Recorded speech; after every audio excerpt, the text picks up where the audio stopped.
ಒಂದು hi fi society, ತುಂಬ secured area. ಅಲ್ಲಿರೋ ಮನೆಗಳೆಲ್ಲವೂ ಒಂದಕ್ಕಿಂತ ಒಂದು ಐಷಾರಾಮಿ. ಇಂಥದ್ದೇ ಒಂದು ಲಕ್ಸುರಿಯಸ್ ಫ್ಲ್ಯಾಟ್ನಲ್ಲಿ ಒಂದು ಶ್ರೀಮಂತ ಕುಟುಂಬ ವಾಸ ಇತ್ತು. ಆದರೆ ಒಂದಿನ ಆ ಕುಟುಂಬದಲ್ಲಿ ಒಂದು ಕೊಲೆಯಾಗುತ್ತೆ. ಮನೆಯೊಡತಿ 13ನೇ ಫ್ಲೋರ್ನ ತನ್ನ ಫ್ಲ್ಯಾಟ್ನ ಹಾಲ್ನಲ್ಲಿ ಸತ್ತು ಬಿದ್ದಿದ್ಲು. ಯಾರೋ ಅವಳ ತಲೆಗೆ ಕುಕ್ಕರ್ನಿಂದ ಹೊಡೆದು ಕತ್ತು ಕೊಯ್ದು ಬರ್ಬರವಾಗಿ ಕೊಲೆ ಮಾಡಿ ಪರಾರಿಯಾಗ್ಬಿಟ್ಟಿದ್ರು. ಹಾಗಾದರೆ ಸತ್ತವಳು ಯಾರು? ಕೊಲೆಯಾದಾಗ ಅವಳು ಮನೆಯಲ್ಲಿ ಒಂಟಿಯಾಗಿ ಯಾಕಿದ್ಲು? ಅವಳ ಗಂಡ ಮತ್ತು ಮಕ್ಕಳು ಎಲ್ಲಿದ್ರು? ಕೊಲೆಗೆ ಕಾರಣ ಏನು? ಇಷ್ಟೊಂದು ಹೈ ಸೆಕ್ಯೂರಿಟಿ ಅಪಾರ್ಟ್ಮೆಂಟ್ ಒಳಗೆ ನುಗ್ಗಿ ಕೊಲೆ ಮಾಡ್ತಾರೆ ಅಂದರೆ ಇದು ಯಾರೋ ಮನೆ ಒಳಗಿನವರ ಕೆಲಸವೇ ಆಗಿರಬೇಕು. ಹಾಗಾದರೆ ಈ ಕೊಲೆಯಲ್ಲಿ ಗಂಡನ ಪಾತ್ರ ಇದೆಯಾ? ಈ ಕೇಸ್ನ ಪೊಲೀಸರು ಹೇಗೆ ಕ್ರ್ಯಾಕ್ ಮಾಡಿದ್ರು? ಇದೆಲ್ಲದರ ಬಗ್ಗೆ ನಮ್ಮ ಇವತ್ತಿನ ಎಪಿಸೋಡ್ನಲ್ಲಿ ಹೇಳ್ತೀವಿ. ನಾನು ಸಮೀನಾ. ನಮ್ಮ ಇವತ್ತಿನ ಸ್ಟೋರಿ ಸ್ಟಾರ್ಟ್ ಆಗೋದು ಹೈದರಾಬಾದ್ನಿಂದ. ಹೈದರಾಬಾದ್ ಮುತ್ತಿನ ನಗರಿ. ಇಲ್ಲಿನ ಸೈಬರಾಬಾದ್ IT ಹಬ್ನ ಒಂದು ಹೈಫೈ ಪಾಶ್ ಏರಿಯಾದಲ್ಲಿ ಸ್ವ್ಯಾನ್ ಲೇಕ್ ಅನ್ನೋ ಗೇಟೆಡ್ ಕಮ್ಯುನಿಟಿ ಇತ್ತು. ಈ ಗೇಟೆಡ್ ಕಮ್ಯುನಿಟಿಯ ಅಪಾರ್ಟ್ಮೆಂಟ್ನಲ್ಲಿ ಇರೋರೆಲ್ಲ ಶ್ರೀಮಂತರೆ. ಹೀಗೆ ಹೈ ರೈಸ್ ಬಿಲ್ಡಿಂಗ್ನ 13ನೇ ಫ್ಲೋರ್ನಲ್ಲಿ ರಾಕೇಶ್ ಅಗ್ರವಾಲ್ ತನ್ನ ಪತ್ನಿ ರೇಣು ಅಗ್ರವಾಲ್ ಜೊತೆ ವಾಸಿಸ್ತಾ ಇದ್ರು. ಇವರಿಗೆ 2 ಮಕ್ಕಳು. ಇವರದ್ದು ಸಖತ್ rich family. Rakesh Agarwal steel business ಮಾಡ್ತಿದ್ರು. ದುಡ್ಡು ಕಾಸಿಗೆ ಏನೂ ಕೊರತೆ ಇರಲಿಲ್ಲ. ರಾಕೇಶ್ ಪತ್ನಿ ರೇಣು ಅಗ್ರವಾಲ್ ಹೋಮ್ ಮೇಕರ್ ಆಗಿದ್ಲು. ಇವರ ದೊಡ್ಡ ಮಗ ಶುಭಂ ಅಗ್ರವಾಲ್, ಅವನಿಗೆ 26 ವರ್ಷ. ಅವನು ತಂದೆ ಜೊತೆ ಬಿಸ್ನೆಸ್ ಮಾಡ್ತಾ ಇದ್ದ. ಮಗಳು ತಮನ್ನಾ ಅಗ್ರವಾಲ್, ಅವಳಿಗೆ 22 ವರ್ಷ. ತಮ್ಮನ್ನ ಹೆಚ್ಚಿನ ವಿದ್ಯಾಭ್ಯಾಸಕ್ಕೆ ಬೇರೆ ಸ್ಟೇಟ್ಗೆ ಹೋಗಿದ್ಲು. ರೇಣು ಮತ್ತು ರಾಕೇಶ್ ಇಬ್ಬರಿಗೂ 50 ವರ್ಷದ ಆಸುಪಾಸು. ಆದರೂ ಇಬ್ಬರಲ್ಲೂ ಜೀವನೋತ್ಸಾಹ ಟೀನೇಜ್ ಹುಡುಗರ ಥರ ಇತ್ತು. ಇಬ್ಬರು ಬಿಂದಾಸ್ ಆಗಿ ಬದುಕ್ತಾ ಇದ್ರು. ಲೈಫ್ ಸಖತ್ ಎಂಜಾಯ್ ಮಾಡ್ತಾ ಇದ್ರು. ಇಷ್ಟು ವರ್ಷ ಐಷಾರಾಮಿ ಬದುಕು ಸಾಗಿಸಿದ್ದ ಅಗ್ರವಾಲ್ ದಂಪತಿಯ ಬಾಳಲ್ಲಿ ಬಿರುಗಾಳಿ ಬೀಸಿತ್ತು. ರೇಣು ಅಗ್ರವಾಲ್ ತನ್ನದೇ ಮನೆಯಲ್ಲಿ ಕೊಲೆಯಾಗಿ ಹೋಗಿದ್ಲು. ಹಾಗಾದ್ರೆ ಇವರ ಸುಂದರ ಫ್ಯಾಮಿಲಿಗೆ ಯಾರ ದೃಷ್ಟಿ ತಾಕಿತ್ತು? ಆವತ್ತು 10 ಸೆಪ್ಟೆಂಬರ್ 2025 ಸಂಜೆ 5 ಗಂಟೆ ಸುಮಾರು. ರಾಕೇಶ್ ಎಂದಿನಂತೆ ತನ್ನ ಫತೇಪುರ್ ಆಫೀಸಲ್ಲಿ ಕೆಲಸ ಮುಗಿಸ್ಕೊಂಡು ಮಗ ಶುಭಂ ಜೊತೆ ಮನೆಗೆ ರಿಟರ್ನ್ ಬರ್ತಾರೆ. ಬಂದು ಮನೆ ಬೆಲ್ ಮಾಡ್ತಾರೆ. ಆದರೆ ಡೋರ್ ಓಪನ್ ಮಾಡಲ್ಲ. ಮತ್ತೆ ಬೆಲ್ ಮಾಡ್ತಾರೆ. ನಾಕ್ ಮಾಡ್ತಾರೆ. ರೇಣು ರೇಣು ಅಂತ ಕರೀತಾರೆ. ಬಟ್ ಒಳಗಿಂದ ಏನೂ ರೆಸ್ಪಾನ್ಸ್ ಬರಲ್ಲ. ರಾಕೇಶ್ ರೇಣುಗೆ ಕಾಲ್ ಮಾಡ್ತಾರೆ. ರಿಂಗ್ ಆಗುತ್ತೆ, ಬಟ್ ಫೋನ್ ಪಿಕ್ ಮಾಡಲ್ಲ. ಇಷ್ಟು ವರ್ಷಗಳಲ್ಲಿ ಯಾವತ್ತೂ ರೇಣು ಈ ರೀತಿ ಮಾಡಿರಲಿಲ್ಲ. ರಾಕೇಶ್ಗೆ ಕೊಂಚ ಕಸಿವಿಸಿ ಆಗುತ್ತೆ. ಅಪಾರ್ಟ್ಮೆಂಟ್ ಮೇಂಟೆನೆನ್ಸ್ ಆಫೀಸ್ಗೆ ಫೋನ್ ಮಾಡ್ತಾನೆ. ತಕ್ಷಣ ಮೇಂಟೆನೆನ್ಸ್ ಸಿಬ್ಬಂದಿ ಓಡಿ ಬರ್ತಾರೆ. ಅದರಲ್ಲಿ ಪ್ಲಂಬರ್ ಚಿದಂಬರ್ ಗುರು ಅಂತ ಒಬ್ಬ ಇದ್ದ. ಅವರನ್ನು ಬಾಲ್ಕನಿಯಿಂದ ಫ್ಲ್ಯಾಟ್ ಒಳಗೆ ಕಳಿಸ್ತಾರೆ. ಬಾಲ್ಕನಿಯಲ್ಲಿ ಸ್ಲೈಡಿಂಗ್ ಡೋರ್ ಇತ್ತು. ಅದು ಓಪನ್ ಇತ್ತು. ಗುರು ಒಳಗೆ ಹೋಗ್ತಾನೆ. ಮನೆಯಲ್ಲಿ ಪವರ್ ಇರಲಿಲ್ಲ. ರೂಮ್ ಫುಲ್ ಕತ್ತಲೆ ಇತ್ತು. ಕತ್ತಲೆಯಲ್ಲೇ ತಳ್ಕಾಡ್ಕೊಂಡು ಸ್ವಿಚ್ ಎಲ್ಲಿದೆ ಅಂತ ಹುಡುಕ್ತಾನೆ. ಹೀಗೆ ನಡೀತಾ ಇರುವಾಗ ಫ್ಲೋರ್ ಮೇಲೆ ಏನೋ ಬಿದ್ದಿರೋದು ಕಾಲಿಗೆ ತಾಗುತ್ತೆ. ದಿಟ್ಟಿಸಿ ನೋಡ್ತಾನೆ. ಅಲ್ಲಿ ನೆಲದ ಮೇಲೆ ಒಬ್ಬ ಮಹಿಳೆ ಬಿದ್ದಿದ್ಲು. ಗಾಬರಿಯಿಂದ ಮೇನ್ ಡೋರ್ ಕಡೆಗೆ ಓಡ್ತಾನೆ. ಒಳಗಿಂದ ಡೋರ್ ಓಪನ್ ಮಾಡ್ತಾನೆ. ಗಾಬರಿಯಲ್ಲಿ ಸರ್, ಅಲ್ಲಿ ಯಾರೋ ನೆಲದ ಮೇಲೆ ಬಿದ್ದಿದ್ದಾರೆ ಅಂತ ಒಂದೇ ಉಸಿರಲ್ಲಿ ಹೇಳ್ತಾನೆ. ಪ್ಲಂಬರ್ ಮಾತು ಕೇಳಿದ ರಾಕೇಶ್ಗೆ ಶಾಕ್ ಆಗಿತ್ತು. ತಕ್ಷಣ ಶುಭಂ ಮನೆಯೊಳಗೆ ಹೋಗಿ ಲೈಟ್ಸ್ ಆನ್ ಮಾಡ್ತಾನೆ. ಅಲ್ಲಿ ನೆಲದ ಮೇಲೆ ಶುಭಂ ತಾಯಿ ರೇಣು ರಕ್ತದ ಮಡುವಿನಲ್ಲಿ ಬಿದ್ದಿದ್ಲು. ಅದನ್ನು ನೋಡಿದ ಕೂಡಲೇ ಶುಭಂ ಜೋರಾಗಿ ಕಿರ್ಚಿಬಿಡ್ತಾನೆ. ಇವನ ಕಿರ್ಚಾಟ ಕೇಳಿ ಅಕ್ಕಪಕ್ಕದ ಫ್ಲ್ಯಾಟ್ ಅವರು ಓಡಿ ಬರ್ತಾರೆ. ಅಷ್ಟರಲ್ಲಿ ಬೇರೆ ಬ್ಲಾಕ್ನ ಮನೆಗಳಿಗೂ ವಿಷಯ ಗೊತ್ತಾಗಿತ್ತು. ಅವರು ಅಗರ್ವಾಲ್ ಫ್ಲ್ಯಾಟ್ ಬಳಿ ಜಮಾಯಿಸ್ತಾರೆ. ಎಲ್ಲರಲ್ಲೂ ಕುತೂಹಲ ಇತ್ತು. ಜೊತೆಗೆ ಭಯ ಕೂಡ ಆವರಿಸಿತ್ತು. ರಾಕೇಶ್ ಸಾವರಿಸಿಕೊಂಡು ರೇಣು ಪಲ್ಸ್ ಚೆಕ್ ಮಾಡ್ತಾರೆ. ಬಟ್ ರೇಣು ಉಸಿರು ನಿಂತಿತ್ತು. ರಾಕೇಶ್ ಪೊಲೀಸರಿಗೆ ಫೋನ್ ಮಾಡ್ತಾರೆ. ತಡ ಮಾಡದೆ ಪೊಲೀಸರು ಫಿಂಗರ್ ಪ್ರಿಂಟ್ ಎಕ್ಸ್ಪರ್ಟ್ಸ್ ಮತ್ತು ಡಾಗ್ ಸ್ಕ್ವಾಡ್ ಜೊತೆಗೆ ಸ್ಥಳಕ್ಕೆ ಬರ್ತಾರೆ. ವಿಷಯ ಏನಂದ್ರೆ ರೇಣುಳನ್ನ ಯಾರೋ ಭೀಭತ್ಸವಾಗಿ ಕೊಲೆ ಮಾಡಿಬಿಟ್ಟಿದ್ರು. ಅವಳ ಕೈಕಾಲುಗಳನ್ನು ಹಗ್ಗದಿಂದ ಟೈಟ್ ಆಗಿ ಕಟ್ಟಲಾಗಿತ್ತು. ಮನೆಯಲ್ಲಿ ವಸ್ತುಗಳೆಲ್ಲ ಚೆಲ್ಲಾಪಿಲ್ಲಿಯಾಗಿ ಬಿದ್ದಿದ್ವು. ಕಬೋರ್ಡ್ ಓಪನ್ ಆಗಿತ್ತು. ಅದರಲ್ಲಿದ್ದ ಕೆಲವು ಐಟಮ್ಗಳು ನೆಲದ ಮೇಲೆ ಹರಡ್ಕೊಂಡಿದ್ವು. ಮೇಲ್ನೋಟಕ್ಕೆ ಇದೊಂದು ಹಣಕ್ಕಾಗಿ ಹತ್ಯೆ ಅನ್ನೋ ರೀತಿ ಗೋಚರಿಸಿತ್ತು. ಹಾಲ್ ಸೇರಿದಂತೆ ಇಡೀ ಮನೆಯೆಲ್ಲ ರಕ್ತಸಿಕ್ತವಾಗಿತ್ತು. ಅಲ್ಲೇ ಪಕ್ಕದಲ್ಲಿ ಒಂದು ಪ್ರೆಷರ್ ಕುಕ್ಕರ್ ಬಿದ್ದಿತ್ತು. ಆ ಕುಕ್ಕರ್ ತಳ ಚಪ್ಪಟೆಯಾಗಿತ್ತು. ಅಂದರೆ ಅದೇ ಕುಕ್ಕರ್ನಿಂದಾನೇ ರೇಣು ತಲೆಗೆ ಬಲವಾಗಿ ಹೊಡೆಯಲಾಗಿತ್ತು. ದೇಹದ ಮೇಲಿನ ಗುರುತು ನೋಡಿದ್ರೆ ಯಾರಿಗೋ ಇವಳ ಮೇಲೆ ತುಂಬಾ ದ್ವೇಷ ಇರೋ ಥರ ಭಾಸವಾಗ್ತಿತ್ತು. ಬಟ್ ಈಗಿದ್ದ ಪ್ರಶ್ನೆ ಅಂದರೆ, ಇಷ್ಟೊಂದು ಸೆಕ್ಯೂರಿಟಿ ಇರೋ ಐಷಾರಾಮಿ ಅಪಾರ್ಟ್ಮೆಂಟ್ನಲ್ಲಿ ಯಾರೋ ಹೊರಗಿನವರು ನುಗ್ಗಿ ಹೀಗೆ ಕೊಲೆ ಮಾಡೋಕೆ ಹೇಗೆ ಸಾಧ್ಯ? ಸುದ್ದಿ ಕೇಳಿ ರಾಕೇಶ್ ಮನೆ ಹೊರಗಡೆ ತುಂಬ ಜನ ಸೇರಿಬಿಟ್ಟಿದ್ರು. ಎಲ್ಲರೂ ಹೆದರಿಬಿಟ್ಟಿದ್ರು. ಇನ್ನೊಂದು ಇಂಟ್ರೆಸ್ಟಿಂಗ್ ವಿಷಯ ಅಂದರೆ, ಈ ಬಿಲ್ಡಿಂಗ್ ಇರೋದು ACP ಆಫೀಸಿಂದ ಜಸ್ಟ್ 300 ಮೀಟರ್ ದೂರದಲ್ಲಿ. ಇಂಥ ಜಾಗದಲ್ಲೇ ಕೊಲೆಯಾಗುತ್ತೆ. ಮನುಷ್ಯನ ಜೀವಕ್ಕೆ ಗ್ಯಾರಂಟಿ ಇಲ್ಲ ಅಂದರೆ ಏನು ಹೇಳಬೇಕು ಅಂತ ಅಲ್ಲಿ ನೆರೆದಿದ್ದವರಲ್ಲಿ ಗುಸುಗುಸು ಆರಂಭವಾಗಿತ್ತು. ಇನ್ನೂ ಕೆಲವರು ಈ ರಾಕೇಶ್ನದ್ದೇ ಕೈವಾಡ ಇರಬಹುದು ಅಂತಾನು ಮಾತಾಡ್ಕೊಳ್ತಾ ಇದ್ರು. ಹಾಗಾದ್ರೆ ರೇಣು ಅವರನ್ನ ಯಾರು ಕೊಲೆ ಮಾಡಿದ್ದು? ಇದರಲ್ಲಿ ಯಾರ ಕೈವಾಡ ಇರಬಹುದು? ಕೊಲೆಗೆ ಮೋಟಿವ್ ಏನು? ರೇಣು ತಾನು ಪ್ರೀತಿಯಿಂದ ತಗೊಂಡಿದ್ದ ಮಕ್ಕಳ ಜೊತೆ ಸುಂದರ ಕ್ಷಣಗಳನ್ನು ಕಳೆದಿದ್ದ, ಸಾವಿರಾರು ಕನಸುಗಳನ್ನು ಕಟ್ಕೊಂಡಿದ್ದ ತನ್ನದೇ ಸೂರಿನಲ್ಲಿ ಉಸಿರು ಚೆಲ್ಲಿದ್ಲು. ಪೊಲೀಸರು ತನಿಖೆ ಆರಂಭಿಸ್ತಾರೆ. ಮೊದಲಿಗೆ ಅವರಿಗೆ ಬಂದ ಅನುಮಾನ ಅಂದರೆ, ಯಾರೋ ದರೋಡೆಕೋರರು ಕೊಲೆ ಮಾಡಿರಬಹುದು ಅನ್ನೋದು. ಆದರೆ ಇಷ್ಟೊಂದು ಟೈಟ್ ಸೆಕ್ಯೂರಿಟಿ ಇರೋ ಅಪಾರ್ಟ್ಮೆಂಟ್ನಲ್ಲಿ ಯಾರೋ ಅಪರಿಚಿತರು ನುಗ್ಗಿ ದೋಚ್ಕೊಂಡು ಹೋಗೋದು ಅಷ್ಟು ಸುಲಭ ಇರಲಿಲ್ಲ. ಯಾರೋ ಒಳಗಿನವರದ್ದೇ ಕೈವಾಡ ಇರಬಹುದು ಅನ್ನೋದು ಪೊಲೀಸರ ಗೆಸ್ ಆಗಿತ್ತು. ಅದು ನಿಜ ಕೂಡ ಆಗಿತ್ತು. ಫೊರೆನ್ಸಿಕ್ ಟೀಮ್ ತನ್ನ ಕೆಲಸ ಆರಂಭಿಸಿತ್ತು. ಇತ್ತ ಪೊಲೀಸರು ರಾಕೇಶ್ ಅಗರ್ವಾಲ್ರನ್ನ ಕೂರಿಸಿ ಕೆಲ ಪ್ರಶ್ನೆಗಳನ್ನು ಕೇಳ್ತಾರೆ. ಸರ್, ಪ್ರತಿದಿನದಂತೆ ನಾನು ಮತ್ತು ಮಗ ಶುಭಂ ಇವತ್ತು ಬೆಳಗ್ಗೆ 10 ಗಂಟೆ ಸುಮಾರಿಗೆ ಮನೆಯಿಂದ ಆಫೀಸ್ಗೆ ಹೋದ್ವಿ. ಆಗ ಎಲ್ಲ ಸರಿ ಇತ್ತು. ಯಾವಾಗಲೂ ಮಾಡೋ ಹಾಗೆ ಆಫೀಸಿಂದ ಹೊರಡುವಾಗ ರೇಣುಗೆ ಕಾಲ್ ಮಾಡಿದೆ. ಆಗ ಸುಮಾರು 5 ಗಂಟೆ ಆಗಿತ್ತು. ಬಟ್ ರೇಣು ಫೋನ್ ಪಿಕ್ ಮಾಡಲಿಲ್ಲ. ಬಹುಶಃ ಏನೋ ಕೆಲಸ ಮಾಡ್ತಾ ಇರಬೇಕು ಅಂತ ಸುಮ್ಮನಾದೆ. ಆದರೆ ಮನೆಗೆ ಬಂದು ನೋಡಿದರೆ ಅವಳು ಸತ್ತೋಗಿದ್ದಾಳಲ್ಲ ಸರ್ ಅಂತ ಬಿಕ್ಕಿ ಬಿಕ್ಕಿ ಅಳ್ತಾರೆ. ಮಗ ಶುಭಂ ಕೂಡ ಅಮ್ಮನ ದೇಹದ ಪಕ್ಕ ಕೂತ್ಕೊಂಡು ಸಂಕಟ ಪಡ್ತಿದ್ದ. ತಪಾಸಣೆ ಮುಗಿಯೋವರೆಗೂ ದೇಹ ಮುಟ್ಬೇಡಿ ಅಂತ ಫೊರೆನ್ಸಿಕ್ ಟೀಮ್ ತಾಕೀತು ಮಾಡಿತ್ತು. ಅಲ್ಲೇ ಪಕ್ಕದಲ್ಲೇ ಕೂತು ಮಗ ರೋಧಿಸ್ತಿದ್ದ. ಪೊಲೀಸರು ಇಡೀ ಮನೆ ತಪಾಸಣೆ ಮಾಡ್ತಾರೆ. ಎಲ್ಲೂ ಬಲವಂತವಾಗಿ ಮನೆ ಒಳಗೆ ನುಗ್ಗಿರೋ ಬಗ್ಗೆ ಕುರುಹು ಇರಲಿಲ್ಲ. ಇದು ಒಳಗಿನವರದ್ದೇ ಕೃತ್ಯ ಅನ್ನೋ ಡೌಟ್ ಬಲಗೊಂಡಿತ್ತು. ದೇಹವನ್ನು ಪ್ಯಾಕ್ ಮಾಡಿ ಆಂಬ್ಯುಲೆನ್ಸ್ನಲ್ಲಿ ಗಾಂಧಿ ಹಾಸ್ಪಿಟಲ್ಗೆ ಪೋಸ್ಟ್ ಮಾರ್ಟಮ್ಗೆ ಕಳಿಸ್ತಾರೆ. ಎಲ್ಲ ಎವಿಡೆನ್ಸ್ ಕಲೆಕ್ಟ್ ಮಾಡಿ ಲ್ಯಾಬ್ಗೆ ಕಳಿಸ್ತಾರೆ. ಅಲ್ಲಿದ್ದ ಜನರ ಹತ್ರ ಬೇಸಿಕ್ ಇನ್ವೆಸ್ಟಿಗೇಷನ್ ಸ್ಟಾರ್ಟ್ ಮಾಡ್ತಾರೆ. ಪೋಸ್ಟ್ ಮಾರ್ಟಮ್ ಮುಗಿಸಿ ದೇಹವನ್ನು ಅಗರ್ವಾಲ್ ಫ್ಯಾಮಿಲಿಗೆ ಹ್ಯಾಂಡ್ ಓವರ್ ಮಾಡ್ತಾರೆ. ವಿಧಿವಿಧಾನದಂತೆ ಅಂತ್ಯಕ್ರಿಯೆ ಮಾಡಿ ಮುಗಿಸ್ತಾರೆ. ಹೈ ಪ್ರೊಫೈಲ್ ಕೇಸ್ ಆಗಿದ್ರಿಂದ ಪೊಲೀಸರು ಸ್ವಲ್ಪ ಜಾಸ್ತಿನೇ ತಲೆ ಕೆಡಿಸಿಕೊಂಡಿದ್ರು. ಒಂದೇ ದಿನದಲ್ಲಿ PM ರಿಪೋರ್ಟ್ ಬಂದಿತ್ತು. ರಿಪೋರ್ಟ್ನಲ್ಲಿ ಕತ್ತರಿ ಮತ್ತು ಚಾಕುಯಿಂದ ರೇಣು ಮೇಲೆ ಹಲ್ಲೆ ಮಾಡಲಾಗಿದೆ. ಬರೋಬ್ಬರಿ 40 ಸಲ ಇರಿಯಲಾಗಿದೆ ಅಂತ ಹೇಳಲಾಗಿತ್ತು. ಮೊದಲು ಬಲವಾದ ವಸ್ತುವಿಂದ ತಲೆಗೆ ಹೊಡೆಯಲಾಗಿದೆ. ನಂತರ ಚಾಕುಯಿಂದ ಕುತ್ತಿಗೆ ಕುಯ್ಯಲಾಗಿದೆ ಅಂತ ರಿಪೋರ್ಟ್ನಲ್ಲಿತ್ತು. ಅಂದರೆ ಘಟನಾ ಸ್ಥಳದಲ್ಲಿ ಸಿಕ್ಕ ಕುಕ್ಕರ್ನಿಂದಾನೇ ತಲೆಗೆ ಹೊಡೆಯಲಾಗಿತ್ತು. ಅಷ್ಟು ಗಟ್ಟಿ ಕುಕ್ಕರ್ನ ತಳ ಡೆಂಟ್ ಆಗಿದೆ ಅಂದರೆ ಇನ್ನೆಷ್ಟು ಜೋರಾಗಿ ಹೊಡೆದಿರಬೇಕು ಆ ಪಾಪಿಗಳು. ಸಾವಿನ ಸಮಯ ಮಧ್ಯಾಹ್ನ 3ರಿಂದ 5 ಗಂಟೆ ಅಂತ ಕ್ಲಿಯರ್ ಆಗಿ ಮೆನ್ಷನ್ ಮಾಡಲಾಗಿತ್ತು. ಅಂದರೆ ಆವತ್ತು ರಾಕೇಶ್ ಮನೆಗೆ ಫೋನ್ ಮಾಡಿದಾಗ ರೇಣು ಆಲ್ರೆಡಿ ಸತ್ತು ಹೋಗಿದ್ರು. ಪೊಲೀಸರು ಅಪಾರ್ಟ್ಮೆಂಟ್ನ CC ಕ್ಯಾಮ್ರಾ ಫುಟೇಜ್ ವಶಕ್ಕೆ ಪಡೆದಿದ್ರು. ಅದರಲ್ಲಿ ಸೆಪ್ಟೆಂಬರ್ 10ರ ಮಧ್ಯಾಹ್ನ 3ರಿಂದ 5 ಗಂಟೆಯ ಫುಟೇಜ್ ಚೆಕ್ ಮಾಡ್ತಾರೆ. ಈ ವೇಳೆ ಯಾರೋ ಇಬ್ಬರು ಒಂದು ಟ್ರಾವೆಲ್ ಬ್ಯಾಗ್ ತಗೊಂಡು ಫ್ಲ್ಯಾಟ್ನಿಂದ ಆಚೆ ಬರ್ತಾ ಇದ್ದದ್ದು ಕಾಣಿಸುತ್ತೆ. ಅವರಿಬ್ಬರು ಮನೆಯಿಂದ ಆಚೆ ಬಂದು ಲಿಫ್ಟ್ ಒಳಗೆ ಹೋಗ್ತಾರೆ. ಇದು ತುಂಬಾ ಕ್ಲಿಯರ್ ಆಗಿ ಲಿಫ್ಟ್ ಕ್ಯಾಮೆರಾದಲ್ಲಿ ರೆಕಾರ್ಡ್ ಆಗಿತ್ತು. ಲಿಫ್ಟ್ನಿಂದ ಬೇಸ್ಮೆಂಟ್ ಪಾರ್ಕಿಂಗ್ಗೆ ಹೋಗ್ತಾರೆ. ಬೇಸ್ಮೆಂಟ್ ಪಾರ್ಕಿಂಗ್ನಲ್ಲೂ CCTV ಇದೆ.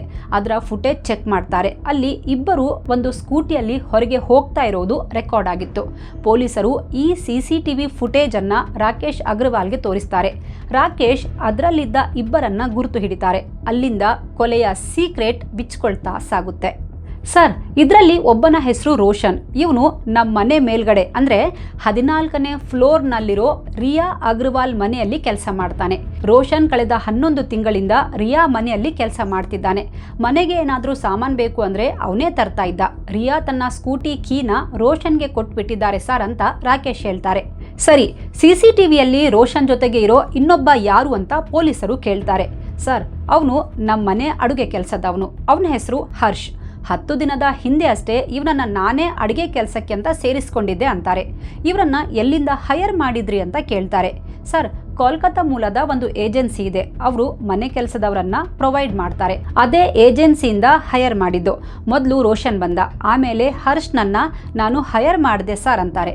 ಈಗೆಲ್ಲಿದ್ದಾರೆ ಅಂತ ಕೇಳಿದ್ಕೆ ಗೊತ್ತಿಲ್ಲ ಸರ್, ರೇಣು ಹತ್ಯೆ ದಿನದಿಂದಾನೂ ಇಬ್ರು ಅಬ್ಸ್ಕಾಂಡಿಂಗ್ ಆಗಿದ್ದಾರೆ ಅಂತಾರೆ. ಬಿಲ್ಡಿಂಗ್ ನ ಸೆಕ್ಯೂರಿಟಿ ಕೂಡ ಇಬ್ಬರ ಬಗ್ಗೆ ಸೇಮ್ ಮಾಹಿತಿ ಕೊಟ್ಟಿದ್ದ. ಈ ಏಜೆನ್ಸಿ ಬಗ್ಗೆ ವಿಚಾರಿಸ್ತಾರೆ. ಇವರು ಜಾರ್ಖಂಡ್, ಬಿಹಾರ್, ವೆಸ್ಟ್ ಬೆಂಗಾಲ್ ಸೇರಿದಂತೆ ಬೇರೆ ಬೇರೆ ಸ್ಟೇಟ್ನಿಂದ ಕೆಲಸಗಾರರನ್ನ ಬುಕ್ ಮಾಡ್ಕೋತಾರೆ. ನಂತರ ಯಾರದ್ದಾದ್ರೂ ಮನೆಯಲ್ಲಿ ಕುಕ್, ಡ್ರೈವರ್, ಕ್ಲೀನಿಂಗ್ ಕೆಲಸಕ್ಕೆ ರಿಕ್ವೈರ್ಮೆಂಟ್ ಇದೆ ಅಂತ ಅಂದರೆ ಅಲ್ಲಿಗೆ ಸೇರಿಸ್ತಾರೆ. ಇಂಥ ಏಜೆನ್ಸಿಗಳು ದೊಡ್ಡ ದೊಡ್ಡ ಸಿಟಿಗಳಲ್ಲಿ ಕಾರ್ಯನಿರ್ವಹಿಸ್ತವೆ. ಪೊಲೀಸರು ಕೂಡಲೇ ಆ ಇಬ್ಬರನ್ನ ಮನೆ ಕೆಲಸಕ್ಕೆ ಸೇರಿಸಿದ್ದ ಏಜೆನ್ಸಿ ನಂಬರ್ ಕಲೆಕ್ಟ್ ಮಾಡಿ ಫೋನ್ ಮಾಡ್ತಾರೆ. ಏಜೆನ್ಸಿ ನಡೆಸ್ತಾ ಇದ್ದವನು ಶಂಕರ್. ಪೊಲೀಸರ ವಾಯ್ಸ್ ಕೇಳಿದ ಕೂಡಲೇ ಶಂಕರ್ ಹೆದರಿಬಿಡ್ತಾನೆ. ಏನಾಯ್ತು ಸರ್ ಅಂತ ಹೆದರ್ಕೊಂಡೇ ಕೇಳ್ತಾನೆ. ಹರ್ಷ್ ಮತ್ತು ರೋಷನ್ ಬಗ್ಗೆ ಸ್ವಲ್ಪ ಡೀಟೇಲ್ ಬೇಕಿತ್ತು ಅಂತಾರೆ. ಸರ್, ಇಬ್ರು ಜಾರ್ಖಂಡ್ನ ರಾಂಚಿಯವರು. ಇಷ್ಟು ಬಿಟ್ರೆ ಮತ್ತೇನು ಹೆಚ್ಚಿಗೆ ಡೀಟೇಲ್ಸ್ ಗೊತ್ತಿಲ್ಲ ಸರ್ ಅಂತಾನೆ. ನೋಡಿ ಎಂಥ ದುರಂತ. ಕೆಲಸಕ್ಕೆ ಸೇರಿಸ್ಕೊಳ್ಳೋಕ್ಕೂ ಮೊದಲು ಅವರ ಪೂರ್ವಾಪರ ತಿಳ್ಕೊಬೇಕಲ್ವಾ. ಆದರೆ ಶಂಕರ್ ಕಮಿಷನ್ ಆಸೆಗೆ ಹಿಂದೆ ಮುಂದೆ ವಿಚಾರಿಸದೆ ಕೆಲಸದವರನ್ನ ಹೈರ್ ಮಾಡಿದ್ದ. ಹರ್ಷ್ ಮತ್ತು ರೋಷನ್ ಬಗ್ಗೆ ಪೊಲೀಸರು ಮತ್ತಷ್ಟು ತನಿಖೆ ಮಾಡ್ತಾರೆ. ಇವರು ಖತರ್ನಾಕ್ಗಳು ಅನ್ನೋದು ಗೊತ್ತಾಗುತ್ತೆ. ಕೂಕಟ್ಪಲ್ಲಿ ಪೊಲೀಸರು 5 ಟೀಮ್ ರೆಡಿ ಮಾಡಿ ಫೀಲ್ಡಿಗಿಳಿತಾರೆ. ರಾಕೇಶ್ ಅಗ್ರವಾಲ್ ಮನೆಯಿಂದ ಒಡವೆ, ಕ್ಯಾಶ್ ಮತ್ತು ವ್ಯಾಲ್ಯೂಯಬಲ್ ವಸ್ತುಗಳು ಕಳ್ತನವಾಗಿದ್ವು. ಹರ್ಷ್ ಮತ್ತು ರೋಷನ್ ಇಬ್ಬರೂ ಸೇರಿ ರೇಣುಳನ್ನ ಕೊಂದು ಇದೆಲ್ಲವನ್ನ ದೋಚ್ಕೊಂಡು ಹೋಗಿದ್ದಾರೆ ಅನ್ನೋದು ಪೊಲೀಸರ ಥಿಯರಿಯಾಗಿತ್ತು. ಹೇಗಾದ್ರೂ ಮಾಡಿ ಈ ಖತರ್ನಾಕ್ಗಳನ್ನ ಹಿಡಿಲೇಬೇಕು ಅಂತ ಪಣ ತೊಡ್ತಾರೆ. ಅವರು ಎಲ್ಲೆಲ್ಲಿಗೆ ಹೋಗಿರೋ ಚಾನ್ಸಸ್ ಇದೆ ಅಂತ ಸರ್ಚ್ ಮಾಡ್ತಾರೆ. ಹೈವೇನಲ್ಲಿದ್ದ ಎಲ್ಲ CCTV ಫುಟೇಜ್ ಚೆಕ್ ಮಾಡೋಕೆ ಸ್ಟಾರ್ಟ್ ಮಾಡ್ತಾರೆ. ಅಲ್ಲದೆ ಎಲ್ಲ ಸ್ಟೇಷನ್ಗಳಿಗೂ ಆ ಸ್ಕೂಟಿಯ ನಂಬರ್ ಸರ್ಕ್ಯುಲೇಟ್ ಮಾಡ್ತಾರೆ. ಪೊಲೀಸರ ಒಂದು ಟೀಮ್ ರೈಲ್ವೆ ಸ್ಟೇಷನ್ ಮೇಲೆ ಕಣ್ಣಿಟ್ರೆ ಇನ್ನೊಂದು ಬಸ್ ಸ್ಟಾಪ್ ಮೇಲೆ ಕಣ್ಣಿಟ್ಟಿತ್ತು. ಹಾಗೆ ಮತ್ತೊಂದು ಟೀಮ್ ಟ್ಯಾಕ್ಸಿ ಸ್ಟ್ಯಾಂಡ್ ಮೇಲೆ ನಿಗಾ ವಹಿಸಿತ್ತು. ಮತ್ತೆರಡು ಟೀಮ್ ರಾಂಚಿಗೆ ಹೊರಟಿತ್ತು. ಒಂದು CCTVಯಲ್ಲಿ ಈ ಇಬ್ಬರು ಸ್ಕೂಟಿಯಲ್ಲಿ ಹೌಸಿಂಗ್ ಕಾಲೋನಿ ಹತ್ರ ಹೋಗ್ತಾ ಇರೋದು ಕಾಣಿಸಿತ್ತು. ರೂಟ್ ಫಾಲೋ ಮಾಡಿಕೊಂಡು ಹೋದ ಪೊಲೀಸರಿಗೆ ಆ ಸ್ಕೂಟಿ ಮಾಧಾಪುರ್ನಲ್ಲಿ ಸಿಗುತ್ತೆ. ಆದರೆ ಅಲ್ಲಿಂದ ಇಬ್ಬರು ಎಲ್ಲಿಗೆ ಹೋದ್ರು ಅನ್ನೋದು ಗೊತ್ತಾಗಲ್ಲ. ಪೊಲೀಸರಿಗೆ ಇವರಿಬ್ಬರನ್ನ ಹಿಡಿಯೋದು ಸಖತ್ ಚಾಲೆಂಜಿಂಗ್ ಆಗಿತ್ತು. ಯಾಕಂದರೆ ಇಬ್ಬರು ಫೋನ್ ಯೂಸ್ ಮಾಡ್ತಾ ಇರಲಿಲ್ಲ. ಪೊಲೀಸರು ಸೋಷಿಯಲ್ ಮೀಡಿಯಾ ಹೆಲ್ಪ್ ತಗೋತಾರೆ. ಲಿಫ್ಟ್ ಫುಟೇಜ್ ಮತ್ತು ಫೋಟೋಗಳನ್ನು ಫೇಸ್ಬುಕ್, ಇನ್ಸ್ಟಾ ಸೇರಿದಂತೆ ಎಲ್ಲ ಡಿಜಿಟಲ್ ಪ್ಲಾಟ್ಫಾರ್ಮ್ಗಳಲ್ಲಿ ಶೇರ್ ಮಾಡ್ತಾರೆ. ಒಂದಿನ ಪೊಲೀಸರಿಗೆ ಮೇಜರ್ ಕ್ಲೂ ಸಿಗುತ್ತೆ. ಒಬ್ಬ ಕ್ಯಾಬ್ ಡ್ರೈವರ್ ಓನರ್ ಪೊಲೀಸರಿಗೆ ಕಾಲ್ ಮಾಡ್ತಾನೆ. ಸರ್, ನೀವು ಹುಡುಕ್ತಾ ಇರೋ ಇಬ್ಬರನ್ನ ನಮ್ಮ ಡ್ರೈವರ್ ಒಬ್ಬ ನೋಡಿದ್ದಾನಂತೆ. ಅವನೇ ಇವರಿಬ್ಬರನ್ನ ಸೆಪ್ಟೆಂಬರ್ 10ರ ರಾತ್ರಿ ಸಿಕಂದರಾಬಾದ್ನಿಂದ ರಾಂಚಿ ತನಕ ಡ್ರಾಪ್ ಮಾಡೋಕೆ ಹೋಗಿದ್ನಂತೆ. ಅವನಿಗೆ 15,000 ಅಡ್ವಾನ್ಸ್ ಕೊಟ್ಟಿದ್ರಂತೆ ಅಂತಾನೆ. ಅಂದರೆ ಊಟ ಹಾಕಿದ ಮನೆ ಮಾಲಕಿ ರೇಣುಳನ್ನ ಕೊಲೆ ಮಾಡಿದ ನಂತರ ಈ ಪಾಪಿಗಳು ದುಡ್ಡು ದೋಚ್ಕೊಂಡು ಅದೇ ದುಡ್ಡಲ್ಲಿ ರಾಜಾರೋಷವಾಗಿ 1200 ಕಿಲೋಮೀಟರ್ ಕ್ಯಾಬಲ್ಲಿ ಹೋಗಿದ್ರು. ರಾತ್ರಿ ಹಗಲು ಟ್ರಾವೆಲ್ ಮಾಡಿ ನೆಕ್ಸ್ಟ್ ಡೇ ರಾತ್ರಿ 9 ಗಂಟೆ ಸುಮಾರಿಗೆ ರಾಂಚಿ ತಲುಪಿದ್ರು. ಪೊಲೀಸರು ಆ ಕ್ಯಾಬ್ ಡ್ರೈವರ್ನ ಮೊಬೈಲ್ ಡೀಟೇಲ್ಸ್ ತಗೋತಾರೆ. ಅವನ ಮೊಬೈಲ್ ಟವರ್ ಲೊಕೇಶನ್, ಪೇಮೆಂಟ್ ಮಾಡಿದ್ದ UPI ನಂಬರ್ ತಗೊಂಡು ರಾಂಚಿಗೆ ಹೊರಟಿದ್ದ ಟೀಮ್ಗೆ ಕೊಡ್ತಾರೆ. ಅಷ್ಟರಲ್ಲಿ ಪೊಲೀಸ್ ಟೀಮ್ ರಾಂಚಿ ರೀಚ್ ಆಗಿತ್ತು. ಅವತ್ತು 12 ಸೆಪ್ಟೆಂಬರ್ 2025 ಪೊಲೀಸರು ಇಬ್ಬರು ಆರೋಪಿಗಳನ್ನು ಅರೆಸ್ಟ್ ಮಾಡ್ತಾರೆ. ರೋಷನ್ನ ರಿಲೇಟಿವ್ ರಾಜು ವರ್ಮಾ ಮನೆಯಿಂದ ಇಬ್ಬರನ್ನ ಎತ್ಕೊಂಡು ಜೀಪಲ್ಲಿ ಕೂರಿಸ್ಕೊತಾರೆ. ಹರ್ಷ್ ಮತ್ತು ರೋಷನ್ ಜೊತೆಗೆ ರಾಜು ವರ್ಮನನ್ನ ವಶಕ್ಕೆ ಪಡೆದಿದ್ರು. ಆರೋಪಿಗಳಿಗೆ ಸಹಾಯ ಮಾಡಿದ ಆರೋಪದ ಹಿನ್ನೆಲೆಯಲ್ಲಿ ರಾಜುನನ್ನ ಕೂಡ ಪೊಲೀಸರು ಅರೆಸ್ಟ್ ಮಾಡಿದ್ರು. ಹರ್ಷ್ ಮತ್ತು ರೋಷನ್ ಇಬ್ಬರನ್ನು ಪೊಲೀಸ್ ಸ್ಟೇಷನ್ಗೆ ಕರ್ಕೊಂಡು ಬರ್ತಾರೆ. ವಿಚಾರಣೆ ಸ್ಟಾರ್ಟ್ ಮಾಡ್ತಾರೆ. ಇಲ್ಲಿಂದ ಒಂದು ಭಯಾನಕ ಕಥೆ ತೆರೆದುಕೊಳ್ಳುತ್ತೆ. ಮೊದಲು ಹರ್ಷ್ ಕಥೆ ಸ್ಟಾರ್ಟ್ ಮಾಡ್ತಾನೆ. ಸರ್, ರೇಣು ಅಗ್ರವಾಲ್ ಮ್ಯಾಮ್ಗೆ ಕೆಲ ದಿನಗಳ ಹಿಂದೆ ಒಂದು ಸರ್ಜರಿ ಆಗಿತ್ತು. ಅವರಿಗೆ ನಿಂತ್ಕೊಂಡು ಕೆಲಸ ಮಾಡೋಕೆ ಆಗ್ತಾ ಇರಲಿಲ್ಲ. ಅದಕ್ಕೆ ಒಬ್ಬ ಅಡುಗೆ ಕೆಲಸದವರನ್ನ ಹುಡುಕ್ತಾ ಇದ್ರು. 14ನೇ ಫ್ಲೋರ್ನಲ್ಲಿರೋ ಅವರ ಫ್ರೆಂಡ್ ರಿಯಾಗೆ ಯಾರಾದರೂ ಅಡುಗೆ ಕೆಲಸದವರು ಇದ್ರೆ ಹೇಳು ಅಂತ ಅಂದಿದ್ರು. ಕಳೆದ 11 ತಿಂಗಳಿಂದ ಅವ್ರ ಮನೆಯಲ್ಲಿ ನನ್ನ ಫ್ರೆಂಡ್ ರೋಷನ್ ಕೆಲಸ ಮಾಡ್ಕೊಂಡಿದ್ದ. ರೋಷನ್ ತುಂಬ ಒಳ್ಳೆ ಹುಡುಗ. ಇವನು ರಾಂಚಿಯವನು. ರೋಷನ್ ರಿಯಾ ಮ್ಯಾಮ್ ಮತ್ತು ಅವರ ಫ್ಯಾಮಿಲಿಯ ನಂಬಿಕೆ ಗಳಿಸಿದ್ದ. ರೋಷನ್ ಥರಾನೇ ನನಗೂ ಒಬ್ಬ ನಂಬಿಕಸ್ಥ ಕುಕ್ ಹುಡುಕಿ ಕೊಡು ಅಂತ ರಿಯಾ ಮ್ಯಾಮ್ಗೆ ರೇಣು ಹೇಳಿದರು.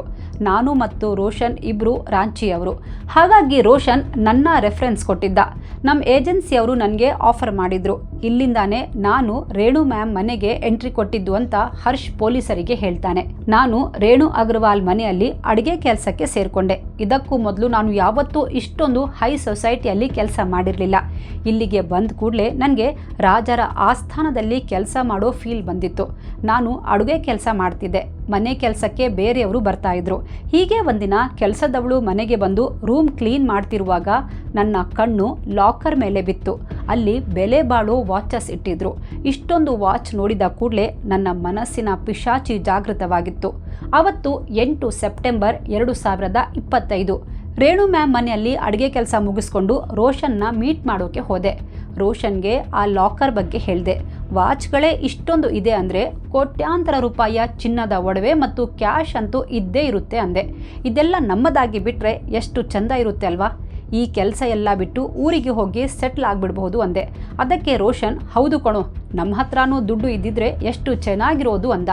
ಆಗ ನಾನು, ಲೋ ಮಗ, ರೇಣು ಮನೆಯಲ್ಲಿ ದರೋಡೆ ಮಾಡೋಣ ಅಂತ ಅಂದೆ. ಮೊದಲಿಗೆ ರೋಷನ್ ಗಾಬರಿಯಲ್ಲಿ ಬೇಡ ಅಂದ. ಆಮೇಲೆ ನಾನು ಅವನನ್ನು ಕನ್ವಿನ್ಸ್ ಮಾಡಿದೆ ಸಾರ್ ಅಂತ ಹೇಳ್ತಾನೆ. ಇಬ್ಬರೂ ಸೇರಿಕೊಂಡೇ ಸ್ಕೆಚ್ ರೆಡಿ ಮಾಡಿದ್ವಿ ಅಂತಾನೆ. ಎಂಥ ಅಡ್ಡಕಸುಬಿ ಇವನು. ಕೆಲಸಕ್ಕೆ ಸೇರಿ ಇನ್ನೂ 1 ವಾರ ಆಗಿತ್ತಷ್ಟೆ. ಉಂಡ ಮನೆಗೆ ಕನ್ನ ಹಾಕೋಕೆ ಯೋಚಿಸಿದ್ದ. ಸಾರ್, ದರೋಡೆಗೆ ಸ್ಕೆಚ್ ಹಾಕಿದ ಮೇಲೆ ನಾನು ಮನೆಯವರ ಬಗ್ಗೆ ಇನ್ಫಾರ್ಮೇಷನ್ ಕಲೆಕ್ಟ್ ಮಾಡೋಕ್ಕೆ ಶುರು ಮಾಡಿದೆ.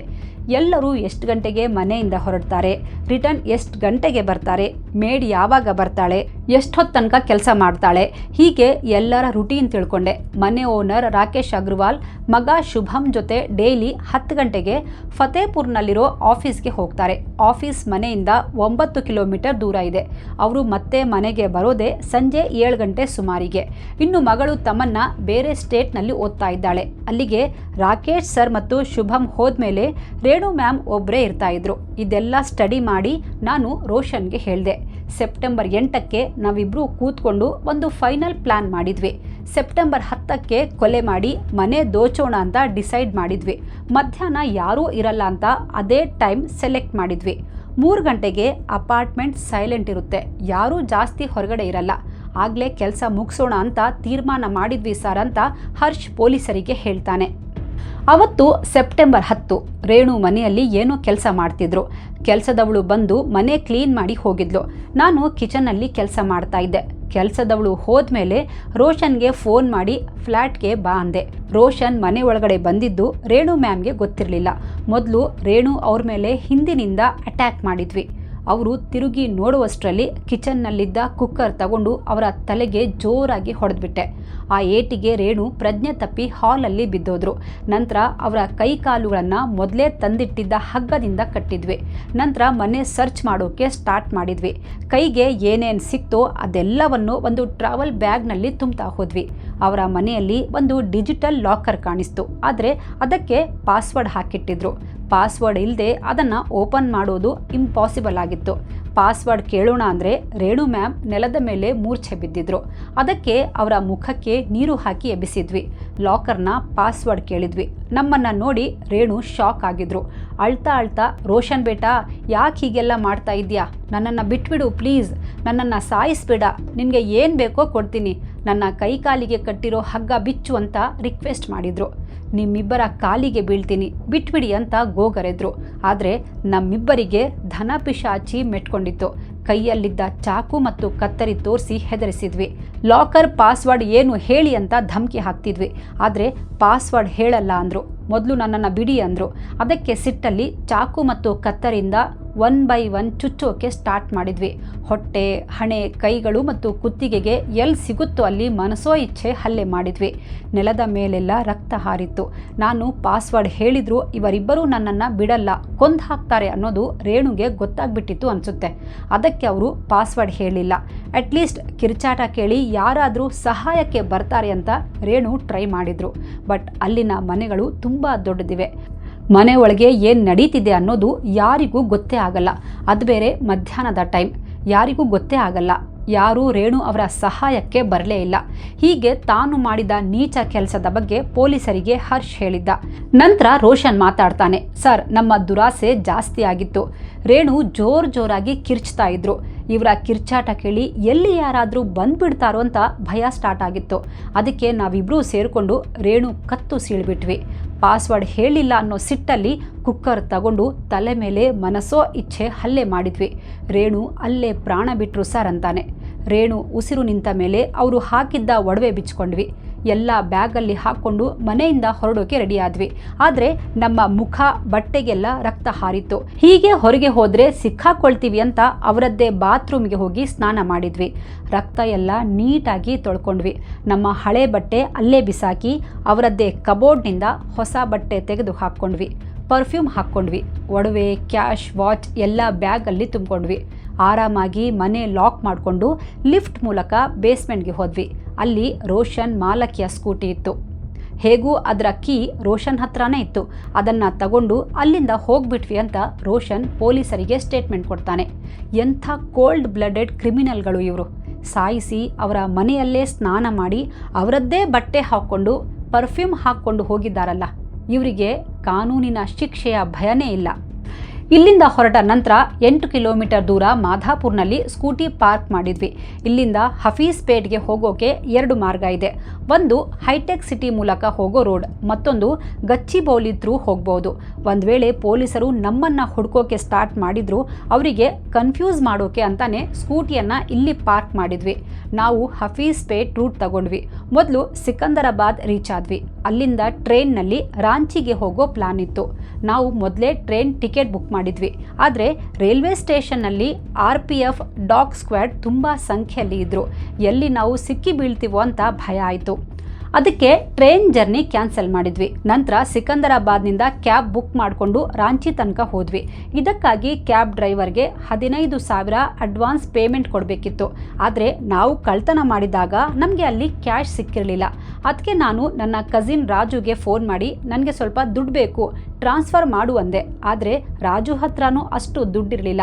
ಅವನು ತನ್ನ ಗರ್ಲ್ ಫ್ರೆಂಡ್ಗೆ ಫೋನ್ ಮಾಡಿ UPI ಮೂಲಕ ನನ್ನ ಅಕೌಂಟ್ಗೆ ದುಡ್ಡು ಕಳಿಸಿದ್ದ ಸರ್ ಅಂತ ರೋಷನ್ ಹೇಳ್ತಾನೆ. ಪೊಲೀಸರು ಹೋಗಿ ಇವರನ್ನು ಅರೆಸ್ಟ್ ಮಾಡಿದಾಗ ಹರ್ಷ್ ಫುಲ್ ನಶೆಯಲ್ಲಿದ್ದ ಅಂತೆ. ಪೊಲೀಸರು ಇವರ ಹತ್ರ 7 ತೊಲೆ ಚಿನ್ನ, ನೆಕ್ಲೆಸ್, ರಿಂಗ್ಸ್, ಬಳೆಗಳು ಮತ್ತು 16 ವಾಚಸ್, 2 ಮೊಬೈಲ್ ಫೋನ್ ಮತ್ತು ಫ್ಲ್ಯಾಟ್ ಕೀ ರಿಕವರ್ ಮಾಡಿದ್ರು. ಜೊತೆಗೆ ಆರ್ಟಿಫಿಷಿಯಲ್ ಒಡವೆ ಸೆಟ್ ಕೂಡ ಸಿಕ್ಕಿತ್ತು. ಈ ಕಿರಾತಕರು ಆರ್ಟಿಫಿಷಿಯಲ್ ಒಡವೆ ಸೆಟ್ಟನ್ನು ಕೂಡ ಅಸಲಿ ಚಿನ್ನ ಅಂದ್ಕೊಂಡು ಎತ್ಕೊಂಡು ಹೋಗಿದ್ರು. ಹಾಗೆ ಕತ್ತರಿ ಮತ್ತು ಚಾಕು ಮೇಲಿನ ಫಿಂಗರ್ ಪ್ರಿಂಟ್ಗಳು ಹರ್ಷ್ ಮತ್ತು ರೋಷನ್ನದ್ದೇ ಅಂತ ರಿಪೋರ್ಟ್ ಬಂದಿತ್ತು. ಪೊಲೀಸರು ಇವರಿಬ್ಬರ ಬ್ಯಾಕ್ಗ್ರೌಂಡ್ ವೆರಿಫೈ ಮಾಡ್ತಾರೆ. ಹರ್ಷ್ಗೆ 20 ವರ್ಷ ಇರುವಾಗಲಿಂದನೇ ಅವನು ಡ್ರಗ್ಗೆ ಅಡಿಕ್ಟ್ ಆಗಿದ್ದ. ಅಲ್ಲದೆ ಕೋಲ್ಕತ್ತಾದ ಒಂದು ರಿಹ್ಯಾಬ್ ಸೆಂಟರ್ನಲ್ಲಿ ಭರ್ತಿಯಾಗಿದ್ದಂತೆ. ಇನ್ನು ಕಳೆದ 11 ತಿಂಗಳಿಂದ ರಿಯಾ ಅಗ್ರವಾಲ್ ಮನೆಯಲ್ಲಿ ಕೆಲಸ ಮಾಡ್ತಿದ್ದ ರೋಷನ್ ಸಿಂಗ್ ವಿರುದ್ಧ ಕೂಡ 3 ಕೇಸ್ ರಿಜಿಸ್ಟರ್ ಆಗಿದೆ. ಕಳ್ತನ, ಕೊಲೆಗೆ ಯತ್ನ ಪ್ರಕರಣ ದಾಖಲಾಗಿದ್ವು. ಅಂದರೆ ಕೆಲಸಕ್ಕೆ ಹುಡುಗರನ್ನ ಹೈಯರ್ ಮಾಡುವ ಈ ಏಜೆನ್ಸಿ ಯಾಕೆ ಇವರ ಬ್ಯಾಕ್ಗ್ರೌಂಡ್ ಚೆಕ್ ಮಾಡಿಲ್ಲ ಅನ್ನೋದು ಅನುಮಾನ. ಅಂದರೆ ಪ್ರಾಪರ್ ಆಗಿ ತನಿಖೆ ಮಾಡದೆ, ಬ್ಯಾಕ್ಗ್ರೌಂಡ್ ಚೆಕ್ ಮಾಡದೆ, ಪೊಲೀಸ್ ವೆರಿಫಿಕೇಷನ್ ಮಾಡದೆ ಕ್ರಿಮಿನಲ್ ಹಿಸ್ಟ್ರಿ ಇರೋ ವ್ಯಕ್ತಿಗಳನ್ನು ದುಡ್ಡಿನ ಆಸೆಗೆ ಒಂದು ಫ್ಯಾಮಿಲಿಯಲ್ಲಿ ಕೆಲಸ ಮಾಡೋಕೆ ಕಳಿಸ್ಬಿಡ್ತಾರೆ. ಹಾಗಾಗಿ ಇಂಥ ಏಜೆನ್ಸಿಗಳ ವಿರುದ್ಧ ಕೂಡ ಕೇಸ್ ಮಾಡಬೇಕು ಅಂತ ಜನ ರೊಚ್ಚಿಗೆದ್ದಿದ್ರು. ಯಾವಾಗಲೂ ಕೆಲಸಕ್ಕೆ ಜನರನ್ನು ಸೇರಿಸಿಕೊಳ್ಳೋ ಮುನ್ನ ಪೊಲೀಸ್ ವೆರಿಫಿಕೇಷನ್ ಮಾಡಿಸೋದು ಉತ್ತಮ. ಏಜೆನ್ಸಿ ಥ್ರೂ ಕೆಲಸದವರನ್ನು ತಗೊಂಡ್ರೆ ಏಜೆನ್ಸಿಯವರು ಬ್ಯಾಕ್ಗ್ರೌಂಡ್ ಚೆಕ್ ಮಾಡಿರ್ತಾರೆ, ಅವರನ್ನು ನಂಬಬಹುದು ಅಂದ್ಕೊಂಡಿರ್ತಾರೆ. ಆದರೆ ಏಜೆನ್ಸಿಯವರ ಧನದಾಹಿತನ ಮತ್ತು ಬೇಜವಾಬ್ದಾರಿಯಿಂದಾಗಿ ಒಂದು ಅಮಾಯಕ ಜೀವ ಹೋಗಿದೆ. ಇದಕ್ಕೆ ಯಾರು ಹೊಣೆ? ನಾವು ಕೂಡ ನಮ್ಮ ಎಚ್ಚರಿಕೆಯಲ್ಲಿ ಇರಬೇಕು. ನಮ್ಮಲ್ಲಿರೋ ದುಡ್ಡು, ಒಡವೆ ಎಲ್ಲವನ್ನ ಶೋ ಆಫ್ ಮಾಡಬಾರ್ದು. ಮನೆಯಲ್ಲಿ ಒಂಟಿ ಆಗಿರುವಾಗ ತುಂಬ ಜಾಗೃತರಾಗಿರಬೇಕು. ಮುಖ್ಯವಾಗಿ ಕೆಲಸಕ್ಕೆ ಸೇರಿಸಿಕೊಳ್ಳೋ ಮುನ್ನ ಅವರ ಪೂರ್ವಾಪರ ತಿಳ್ಕೊಳ್ಬೇಕು. ಇಂಥ ಪ್ಲೇಸ್ಮೆಂಟ್ ಏಜೆನ್ಸಿಗಳ ವಿರುದ್ಧವೂ ಪೊಲೀಸರು ಸ್ವಲ್ಪ ಸ್ಟ್ರಿಕ್ಟ್ ಆಗಬೇಕು. ಇವರಿಗೆ ಕೆಲವೊಂದು ರೂಲ್ಸ್ ಆ್ಯಂಡ್ ರೆಗ್ಯುಲೇಷನ್ಸ್ ಹಾಕಬೇಕು. ಹಾಗಂತ ಎಲ್ಲರೂ ಹೀಗೇ ಇರ್ತಾರೆ ಅಂತ ನಾವು ಹೇಳ್ತಾ ಇಲ್ಲ. ಮನೆಯಲ್ಲಿ ಕೆಲಸ ಮಾಡ್ತಿರೋ ಡ್ರೈವರ್, ಹೌಸ್ ಹೆಲ್ಪ್, ಮೇಡ್ ಎಲ್ಲರನ್ನ ಅನುಮಾನಾಸ್ಪದವಾಗಿ ನೋಡಿ ಅಂತ ಹೇಳೋದು ಉದ್ದೇಶ ನಮ್ಮದಲ್ಲ. ಯಾಕಂದರೆ ಕೋಟ್ಯಾಂತರ ಜನ ತಮ್ಮ ಮತ್ತು ತನ್ನ ಕುಟುಂಬ ನಿರ್ವಹಣೆಗೆ ತುಂಬ ಕಷ್ಟಪಡ್ತಾ ಇದ್ದಾರೆ, ನಿಯತ್ತಾಗಿ ಕೆಲಸ ಮಾಡ್ತಾ ಇದ್ದಾರೆ. ಆದರೆ ಇಂಥ ಕೆಲ ಕ್ರಿಮಿನಲ್ಗಳಿಂದಾಗಿ ಎಲ್ಲರನ್ನೂ ಅನುಮಾನದಿಂದ ನೋಡುವಂತಾಗಿದೆ. ಪಾಪ ರೇಣು ಅಮಾನುಷವಾಗಿ ಕೊಲೆಯಾಗಿ ಹೋದರು. ಸದ್ಯ ಆರೋಪಿಗಳನ್ನು ಟ್ರಾನ್ಸಿಟ್ ರಿಮಾಂಡ್ ಮೇಲೆ ಹೈದರಾಬಾದ್ಗೆ ಕರ್ಕೊಂಡು ಬಂದಿದ್ದಾರೆ. ಈಗ ಎಲ್ಲರೂ ಜೈಲಲ್ಲಿದ್ದಾರೆ. ಈ ಕೇಸ್ ಬಗ್ಗೆ ನಿಮಗೆ ಏನು ಅನಿಸುತ್ತೆ? ಕಾಮೆಂಟ್ ಮಾಡಿ ತಿಳಿಸಿ.